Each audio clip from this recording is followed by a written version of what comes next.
Seems so strange. Can't believe we behave just like Adam and Eve, just like liars and thieves. And I found it hard to find a day got left behind. Eso, ¿no? Estamos en Psicologiando y estamos trabajando justamente cuáles son los tópicos que en última instancia están haciendo de lo que hace a encontrar un poquito cuál es el origen, cuál es la razón, ¿no?, de estos temas de los mandatos. Y a veces encontramos los orígenes a partir de las palabras, ¿no? Y para eso tenemos acá a nuestro profesor de literatura, el cual de alguna manera nos pone en tópico con respecto a conocer un poco más esta genealogía del lenguaje.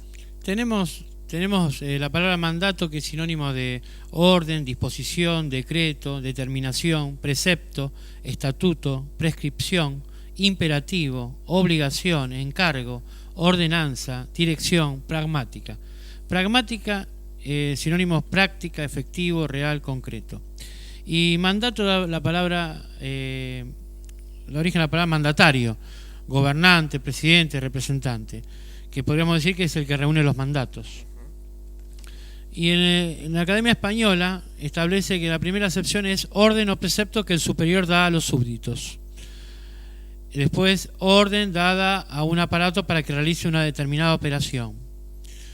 Título dado en otro tiempo al rito de la liturgia católica que se celebra en la misa vespertina del Jueves Santo y en el que se lavan los pies a 12 varones en memoria de lo que hizo Jesucristo con los 12 apóstoles en la última cena. Sermón que con este motivo se predica. Encargo o representación que por la elección se confiere a los diputados, concejales, etcétera. Ese es el mandato, digamos, de un político, por ejemplo, ¿no? Sí. Que le otorga al pueblo, a él, esa posibilidad de acción. Así es. Periodo en que alguien actúa como mandatario de alto rango.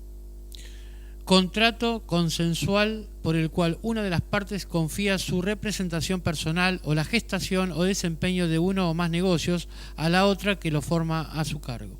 Bueno, esos son los principales. Rescato el tema este último que decías, esto de que uno confía en otro, ¿no? Supuestamente cuando hay un mandato hay una confianza. Uno está depositando en el otro la capacidad de que me guíes, porque a partir de que yo te doy a vos el mandato, ¿no?, a un mandatario, cuando decimos es aquel que tiene, digamos, un poder que lo establece en un orden para poder actuar en nombre mío. Entonces, cuando yo acepto un mandato, estoy estableciendo que otro tiene autoridad. Entonces, a partir de esa idea de que hay otro con autoridad, el aceptar un mandato significa que yo soy inferior a ese otro. Por eso que uno nunca es superior a sus mandatos. Uno siempre está sublevado a los mandatos y uno justamente acepta de forma sumisa esos mandatos. Por eso que hasta ni siquiera se discuten y se transforman en dogmas. Y cuando un dogma se transforma, una creencia se transforma, uno ya no la discute, la establece como tal. Y a partir de ahí simplemente dice, bueno, así es la cosa y esto no se discute.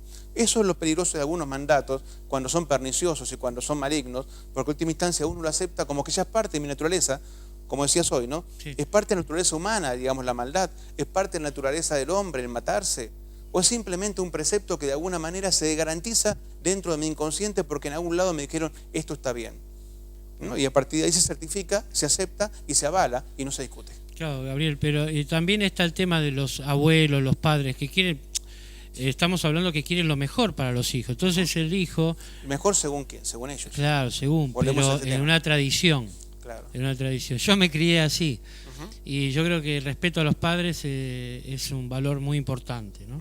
De pronto uno encuentra el camino, el sentido de las cosas con ciertas cosas que los padres nos van guiando. Después la vida de cada uno seguirá su rumbo. Acá la pregunta sería, ¿cuándo darnos cuenta si esos mandatos son perniciosos?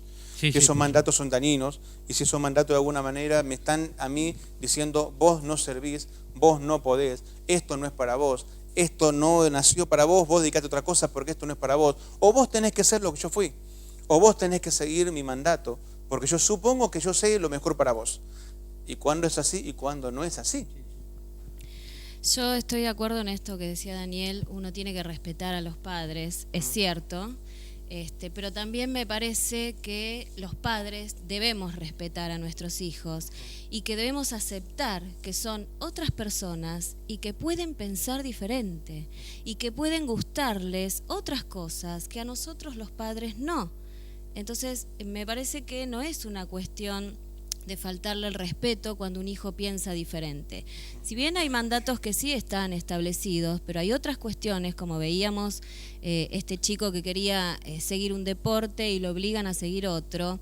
Me parece que ya ahí estamos hablando de lo que vos decías, Gabriel, de tener un mandato que el otro está haciendo lo que yo quiero, pero no es lo que el otro quiere. Claro. Entonces estoy destinándolo a tener una vida infeliz. Entonces, ¿hasta qué punto está bueno? Infeliz, ¿no? O culpógena. Infeliz o culpógena. Porque si de alguna manera es tan fuerte el mandato del otro que yo siento que estoy haciendo algo malo, si hago lo contrario de lo que vos me decís, también me condeno a la culpa de hacer las cosas que hasta posiblemente hasta me autosaboteo en aquello que yo quise ser y no era lo que vos querías, para luego terminar dándote la razón y decir, sí, tenés razón, mamá, al final yo me equivoqué y vos tenías razón. ¿Pero por qué? Porque hice todo lo contrario a lo que tenía que haber hecho, porque en la culpa me empecé a sabotear. Pasa esto en la relación propia de pareja, ¿no? Esta chica no es para vos, le dice la mamá al chico.